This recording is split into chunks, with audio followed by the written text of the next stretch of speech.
Assalamualaikum Ustaz. Assalamualaikum. Saya ingin bertanya perihal jodoh Ustaz. Jodoh lagi. Saya sekarang berusia 26 tahun. Insya Allah penghasilan sudah mencukupi, niat sudah ada, tapi masih bingung bagaimana cara untuk mengajak wanita untuk menikah dengan cara Islam yang diridhai Allah. Karena saya cuma laki-laki akhir zaman.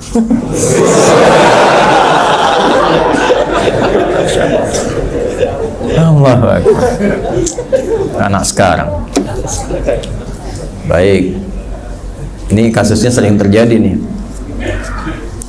Harta sudah ada, tanggal pernikahan sudah ada, mahar sudah ada, calon belum ada.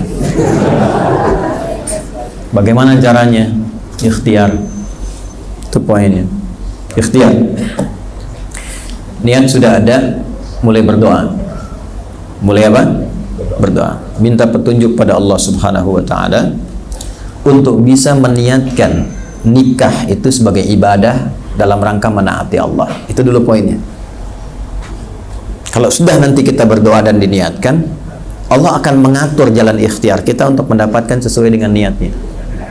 Bukan cuma nikah. Hati-hati. Kalau berniat cuma untuk menikah, maaf, yang belum beriman pun menikah dengan caranya. Ini kalau niatnya cuma karena cinta, karena ingin nikah, dan bukan menjadikan patokan agama sebagai prioritas, nanti pernikahan itu bisa terjadi dengan cara apa saja. Dan tidak sedikit sekarang didapati meninggalkan agamanya hanya untuk mewujudkan cinta palsunya. Saya sebut palsu karena tidak abadi sampai akhirat. Kejadian itu nampak. Maka apa yang harus diniatkan? Pertama kali, berdoa memohon kepada Allah bahwa untuk menikah itu dalam rangka menaati Allah dan Rasulnya. Itu dulu. Nanti Allah akan bimbing. Nah, dalam bimbingan itu berikhtiar. Kalau menaati Allah dan Rasulnya, carinya di tempat-tempat yang mendekatkan diri pada Allah. Jadi nggak akan mungkin mendapati di tempat-tempat yang jauh dari Allah. Maka antum mulai mendekati tempat-tempat itu, majlis ilmu, ke masjid, lihat. Itu akan didorong. Dan akan suasana-suasana nanti akan ditemukan oleh Allah Subhanahu wa taala. Boleh jadi nanti nggak usah malu kalau mencari itu, nggak usah malu. Ya, tanya-tanya pada teman-teman misalnya. Ya. Di pesantren-pesantren masuk silaturahim dengan kiainya, pesantren ahli Quran. Sampaikan seperti Anda berani menuliskannya, sampaikan. Saya alhamdulillah Pak, usia 26 tahun. Masya Allah, harta cukup, penghasilan ada. Izin Pak Kiai, apa di antara 1000 santriwati ini kira-kira ada yang cocok dengan saya? Masya Allah, adik 26 tahun, luar biasa. Berapa juz?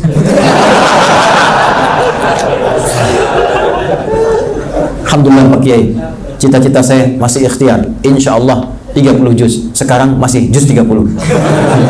Nggak apa-apa. Nanti Pak Kiai carikan yang sudah 30 juz yang bisa mendampingi sampai juz ke-30 itu. Berpikirnya positif. Ya, kalau kiai-kiai baik itu seperti itu. Ada, ini kisah nyata. Suami istri sudah menikah. Suaminya kerja, luar biasa.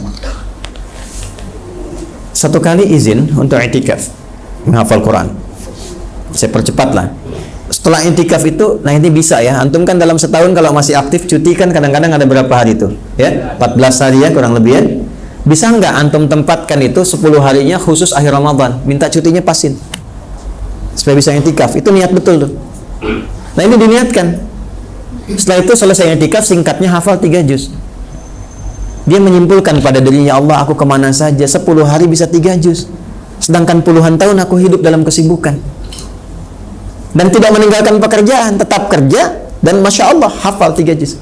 Maka apa yang dilakukan? Mulai sejak itu dia menata dirinya untuk hafal Quran 30 juz. Istrinya mensponsori, ya, sponsor dengan waktu, dengan tenaga, dan mensupport. Masya Allah Abi, katanya, ayo mamah juga pengen ikutan gitu kan. Kompak tuh dua-duanya. Maka setoran, dengar setoran, sampai khatam 30 juz. Suami itu begitu bahagianya luar biasa, Masya Allah. Istrinya semangati lagi, Bi, kalau bisa itu dapat sanad supaya betul-betul hafalannya itu lebih bagus lagi. Maka dia semangat lagi sampai setoran, sampai dapat sanad. Satu kali ketika sedang beres-beres, suami sedang di rumah, sedang iseng buka pakaian di rumahnya. Ketika dia merapikan, dia penasaran, ada di laci itu kertas yang menyempil. Begitu dibuka lacinya, dia buka, dia lihat ternyata istrinya sudah hafal Quran 7 riwayat. Tapi disembunyikan untuk menghormati suaminya. Tuh. Jadi kalau Allah sudah berkehendak itu, Allah akan kirimkan dengan jalan-jalan yang terbaik, bahkan lewat istri yang seperti itu luar biasa. Gak pernah bilang dari awal, kamu latihan ya ntar ya, aku ini udah 7 riwayat. Gak ada. Itu fadilahnya istri. Demikian sebaliknya. Jadi insya Allah mudah-mudahan didekatkan, dan ini kan dibacakan nih, mungkin ada ibu-ibu yang dengar juga kan di atasnya kan, ya, dan seterusnya, atau ada bapak-bapak yang sedang mencari ya di sini. Semoga Allah muliakan ya.